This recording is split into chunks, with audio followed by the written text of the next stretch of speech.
Assalamualaikum warahmatullahi wabarakatuh. Apa kabar teman-teman? Mudah-mudahan teman-teman semua dalam keadaan sehat walafiat. Amin amin ya robbal alamin.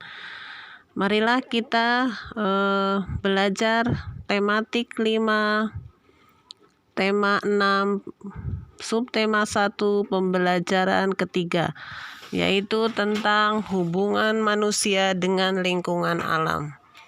Sebelum mulai, kita baca basmalah dulu ya. Bismillahirrahmanirrahim. Sudah siap untuk belajar hari ini? Kalau sudah siap, mari kita mulai belajarnya.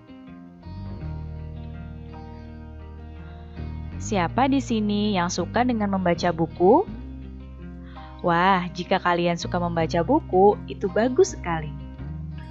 Buku itu merupakan salah satu sumber informasi, apalagi buku pengetahuan. Buku pengetahuan biasanya berisi informasi tentang peristiwa alam yang terjadi di sekitar kita. Seluruh makhluk hidup yang ada di bumi itu saling berhubungan. Makhluk hidup dapat hidup dari lingkungan alam, karena alam menyediakan semua kebutuhan bagi makhluk hidup. Di lingkungan alam itu terdapat benda hidup dan juga benda mati. Antara benda hidup dan benda mati ini, keduanya saling berhubungan satu sama lain. Nah, apa saja itu benda hidup? Benda hidup itu adalah manusia, hewan, dan juga tumbuhan. Sedangkan benda mati, contohnya seperti air, udara, kemudian batu, tanah, dan lain-lain. Nah, benda mati itu dapat memengaruhi benda hidup. Seperti apa benda mati yang dapat memengaruhi benda hidup itu? Diperhatikan baik-baik contohnya. Jenis tanah, suhu, dan curah hujan di suatu tempat itu dapat memengaruhi tanaman dan tumbuhan di daerah tersebut. Perhatikan di sini, tanah, suhu, dan curah hujan ini adalah benda mati. Nah, namun benda mati ini dapat memengaruhi tanaman dan tumbuhan di suatu daerah. Ya, jadi ini contoh benda mati yang dapat memengaruhi benda hidup. Begitu pula benda hidup ini dapat memengaruhi benda mati. Seperti apa contohnya? Nah, daerah yang banyak tumbuhannya akan menjadi lebih sejuk dan memiliki air tanah yang berlimpah. Nah, di sini benda hidupnya adalah tumbuhan.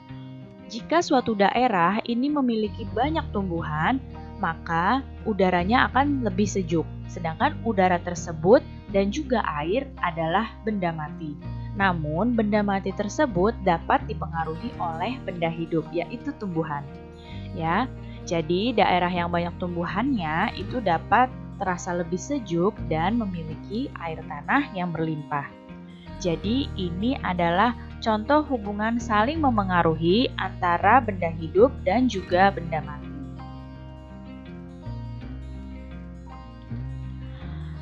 Hubungan manusia dengan lingkungan alam ini dibagi menjadi dua. Ada hubungan yang positif, contohnya manusia menanam pohon agar lingkungan kembali hijau. Ini contoh hubungan yang positif antara manusia dengan alam. Ya, jadi hubungannya ini memberikan hal-hal yang positif yang dapat memengaruhi keberlangsungan hidup lingkungan alam. Dan juga di sini ada hubungan yang negatif. Hubungan yang negatif ini adalah kebalikannya dari hubungan positif. Apa contohnya hubungan negatif? Nah, di sini manusia menebangi hutan dan dapat menyebabkan hutan menjadi gundul dan gersang. Lihat di sini perbedaannya. Ya, pada hubungan yang negatif akan terjadi dampak yang negatif jika hutan menjadi gundul dan gersang. Contohnya akan terjadi bencana tanah longsor. Ini contohnya hubungan yang negatif.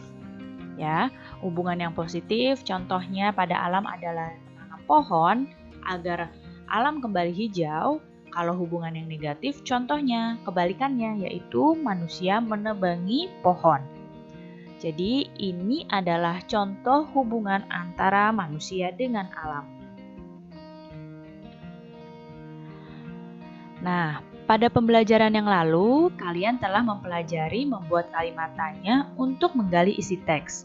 Sekarang, kita akan mencari ide pokok dari sebuah teks. Nah, kita akan masuk pada muatan bahasa Indonesia. Apa itu ide pokok? Ide pokok adalah gagasan utama dalam sebuah teks. Bagaimana cara menentukan ide pokok dari teks? Mari kita ingat kembali. Yang pertama, kalian harus membaca terlebih dahulu teks tersebut secara keseluruhan. Setelah kalian membaca teks tersebut secara keseluruhan, kalian carilah kalimat utama dari teks tersebut. Nah, jika kalian sudah menemukan kalimat utamanya, kalian tentukan inti dari kalimat utama. Kenapa tentukan inti dari kalimat utama? Karena ide pokok tersebut adalah inti dari kalimat utamanya. Ya. Sekarang, coba kalian baca terlebih dahulu teks di bawah ini dengan cermat.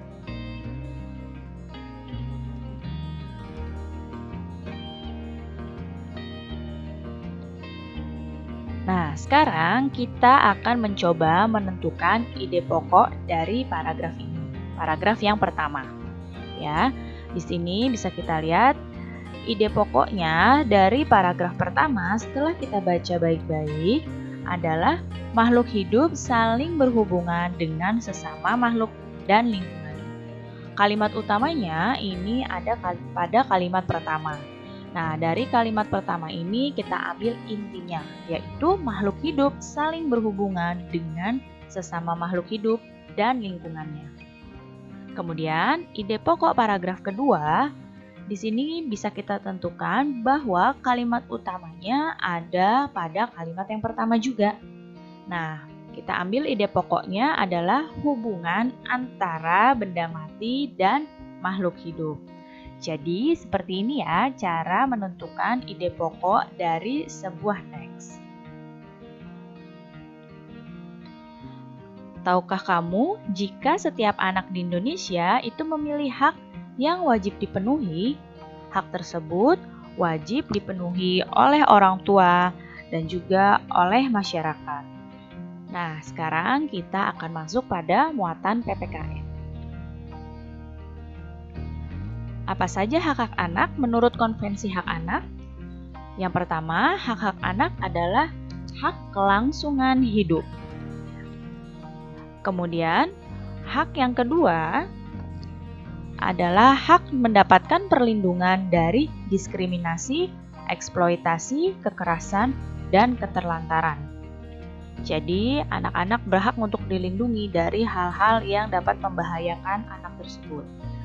Kemudian, ada hak tumbuh kembang. Di sini hak tumbuh kembang ini seperti memperoleh pendidikan, kemudian mendapatkan penghidupan yang layak untuk perkembangannya. Dan juga ada hak untuk berpartisipasi menyatakan pendapat. Jadi anak-anak pun dapat menyatakan pendapat. Nah, selain hak-hak anak, kalian juga memiliki hak-hak sebagai peserta didik. Hak yang pertama sebagai peserta didik adalah mendapatkan perlakuan sesuai dengan bakat, minat, dan kemampuan kalian. Kemudian, hak kalian adalah mendapatkan perlakuan sesuai dengan bakat minat, mengikuti program pendidikan yang bersangkutan, kemudian mendapatkan bantuan fasilitas belajar, pindah ke sekolah yang sejajar atau yang tingkatnya lebih tinggi sesuai dengan persyaratan, memperoleh penilaian hasil belajar, dan juga mendapatkan pelayanan khusus jika menyandang cacat. Baik anak-anak, cukup sekian ya penjelasan Ibu kali ini. Mudah-mudahan kalian dapat paham dan mengerti. Terima kasih anak-anak semua. Sampai jumpa lagi. Wassalamualaikum warahmatullahi wabarakatuh.